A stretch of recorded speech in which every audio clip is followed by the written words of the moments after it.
What's going on, guys? Welcome back to the Social Club where everyone has a voice. I'm your host, Jacob Hale, and I want to welcome you to another supporter led episode. So, if you guys are new to this, let me explain what this is and how this works. So, a lot of the content that we do is actually for you guys, as well as it is for us to actually get out our sports takes, entertain, have a little bit of fun, everything of that sort. But when you guys comment down below under our platform, not only do we make it a point to comment back, but if it's something that's really funny, something that's interesting, or something that's like really intelligent and profound, then we also are going to make it a point to create these supporter led episodes where we read your comment out, shout you out, and then give our take on whatever you commented down below.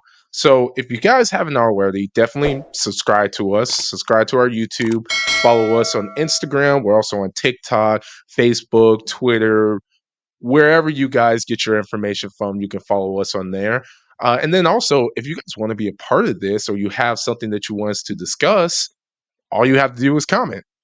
Wherever the topic is, if it's big enough to be a topic, we'll make it that. And then as we grow and make everything bigger, we'll have even pools of our supporters to where we ask, like, hey, what do you guys want us to talk about? What's been on your mind? What do you think? And then even eventually have call in shows where you guys actually get on live and you debate us, talk ball with us in real time, wherever you guys want to do. But it's just our thanks to you guys for supporting our platform and also our commitment to making this a community as a whole.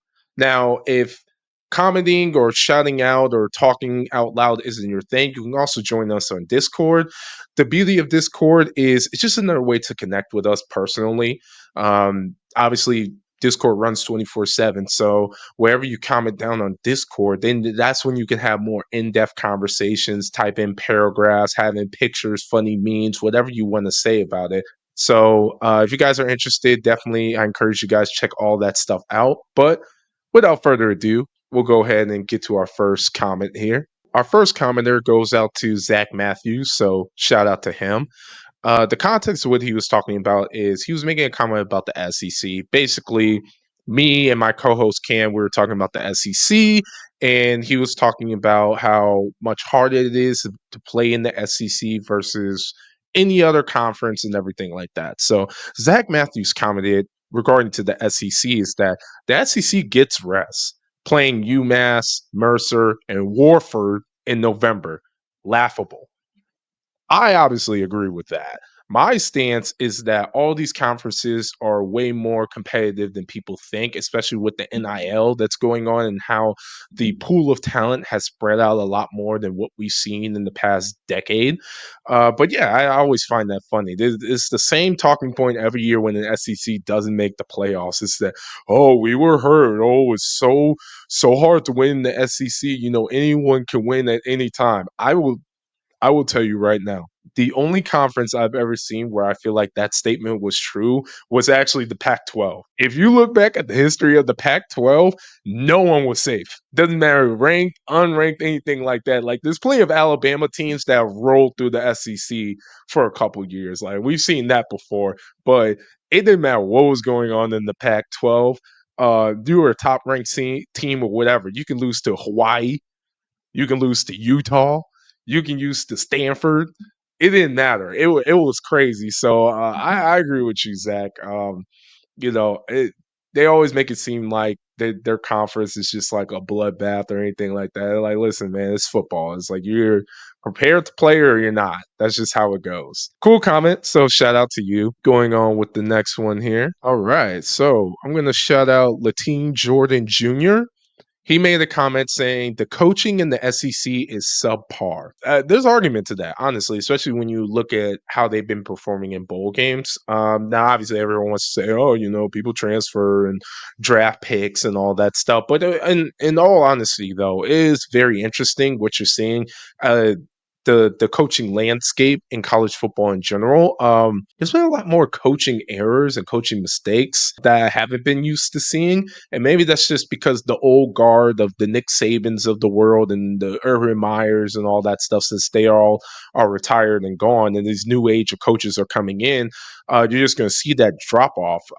Now, obviously, this doesn't apply to everyone in the SEC, but It does seem like that more. Not only does is the talent kind of matching up with other conferences, but also the coaching.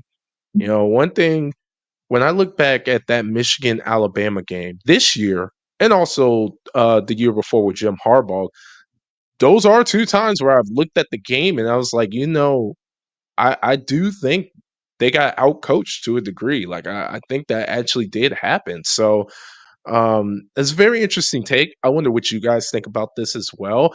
I can kind of agree to that. I think the coaching in SEC and really just in college football in general has just been subpar lately, and there's a lot of reasons to that. Obviously, with the transfer portal and everything that's going on with that, but it's interesting to see how coaches will adjust and if it gets better in the future as hopefully the transfer portal stabilizes and you don't have 2,000, 3,000 kids in the portal every single year. But okay, going on to the next guy, we got Campbellbossong.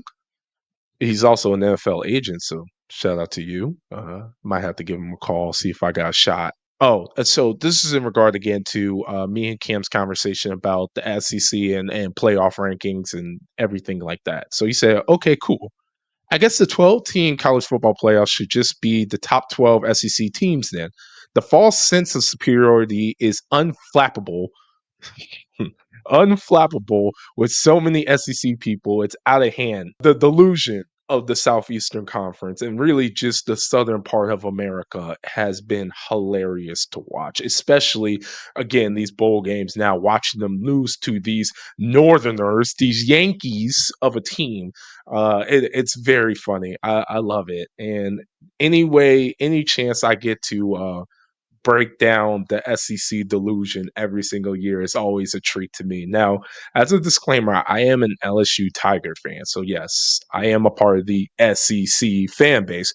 However, I am pro common sense. So, you won't see me be strictly stuck on SEC dominance like a lot of my counterparts really are. I like to objectively look at conferences from year to year to say, okay, this is the best conference for this reason, or this has the best team, or whatever the sorts, right?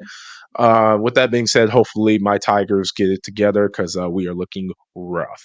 Moving on here, I want to shout out to this is Greg the One, which I'm sure that's not his name, but Greg here. It's Greg underscore Simp 23, which is hilarious. But Greg the One, shout out to you. Also a big Kanye West fan, so that's cool. I'm originally from Chicago, so Kanye West fan. I understand that. He has Notre Dame. So this is the Notre Dame versus Penn State matchup here. He has Notre Dame 35-23. Now, I will tell you, Greg, is that if Notre Dame actually scores 35 points, that might be the closest thing we see to witchcraft in this natural world here. Because yeah, I just don't see that from an offensive productive standpoint, really to both of the teams.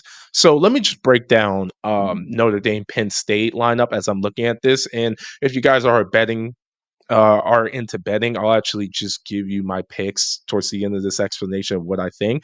So, both of these teams are very strong defensive teams. I give the advantage actually to Notre Dame, especially I think Notre Dame is way more battle tested during these playoffs, going against better opponents. Um, for what anyone wants to say about Boise State and SMU, Boise State is a group of five team. SMU, first year in the ACC Bowl, former group of five team as well. So I think there is strong argument that part of the reason they lost was they just didn't have the talent on the field and as a team to beat Penn State. Whereas Notre Dame, they went against very talented teams, very skillful teams that had the ability to actually beat them. And their defense just rose to the occasion during that time. So very strong defensive teams that actually lean on their defense to win out games, of course. And then they also both are very strong running teams. Also, I give the advantage to Notre Dame because I think they have a better offensive line going into this. And um, Jeremiah Love, I think he's a very unsung hero, very underrated running back, mostly because of people like Cam Scadaboo and Ashton Genty being in the playoffs. So he's definitely overlooked, but definitely a formidable guy. And so both of these teams, very similar playing styles, which I want to get into the QB situation before I move any further. Both of these QBs are terrible. I don't care what anyone says. These QBs are trash. Congrats on Notre Dame for beating Georgia, but Riley Leonard threw for 90 passing yards. 90. And we're talking about this is elite QB play. I'm sorry, I just don't see that. And for Drew Aller, now personally, I am a Drew Aller hater. So even if Drew Aller was doing good, I don't think I would give him a lot of credit. I think he's been playing well in the playoffs. However, I definitely question, um, his performance against SMU. SMU was just not. I don't think he played that well against SMU. There's plenty of passes where I saw where I was just, this is just horrible QB play on his part and what stalled drives. Um, and of course, looking at this Boise State, the amount of times Drew Aller was getting sacked from just holding the ball too long is just not good decision making, in my personal opinion. My honest take, I think this is a race to 20 points. I don't see any of these teams. No one's scoring 30, that's for sure. But I see this being more of like a 21-13 type of game. Hell, even maybe a 13-10, depending on how bad the offenses are playing. But yeah, if I was a betting man, I would definitely be Notre Dame money line. I think they're battle tested. I think they're ready to go. I think they're a better version of what Penn State would like to be. It's going to be a very close game regardless. I would also be interested in the under. I think Notre Dame money line is probably a safer bet, but you never know what's going to happen. Any given Saturday is what they say about college football. I'll do one more just because I'm feeling good. Okay, so this last one, and this comes from our YouTube. So shout out to PatriotMapper. This is in response to our co-host Cam mentioning that the SEC is similar to the NFL, as in, every game is very tough. Anyone can lose on any given game, everything of that nature. So Patriot Mapper wrote that obviously the SEC isn't the NFL, but the points he brings up are completely valid. My only response to that is that I think we need to get away from taking the SEC and sectioning it off from the other Power Four conferences and used to be Power Five conferences. Because, in all honesty, it's even across the board. It's the same thing with Big Ten conference. Big Ten conference, the Iowas of the world, the Minnesotas, they had a couple good runs. The Illinois this year, there's always middle tier teams that are just tough to beat in every conference, right?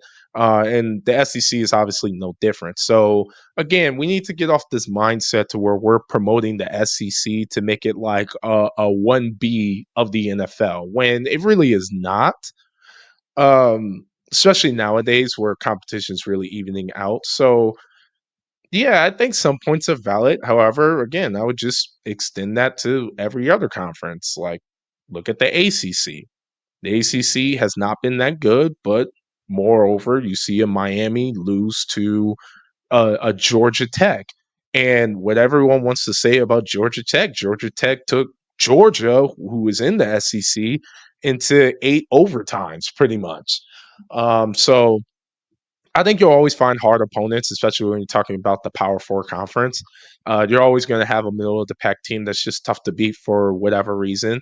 And it really just comes down to matchups, in my personal opinion.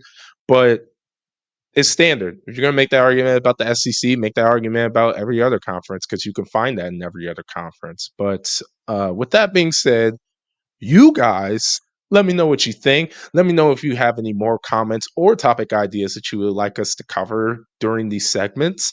Let us know kind of what you think. Are these cool? Do you want more? Do you want less? Just get a feel for it. I kind of want to make this space really just all about our supporters. Just whatever you guys want us to do. You want us to do food reviews every Sunday, then that's what we can do, right? I just really wanted this to be everyone's playground to have fun and have their own little bit of this content space for them, right? But with that being said, you can go ahead and subscribe to us, like the video. Definitely follow us on Instagram if you want. Join us on Discord. And we're on a lot of platforms: Twitter, TikTok, Facebook. So whatever social media you guys like to use, search our name. We're probably going to be on there. If not, DM us. We'll send you a link everywhere that you can find us. But with that being said, I appreciate you guys for watching, and I'll see you in the next one.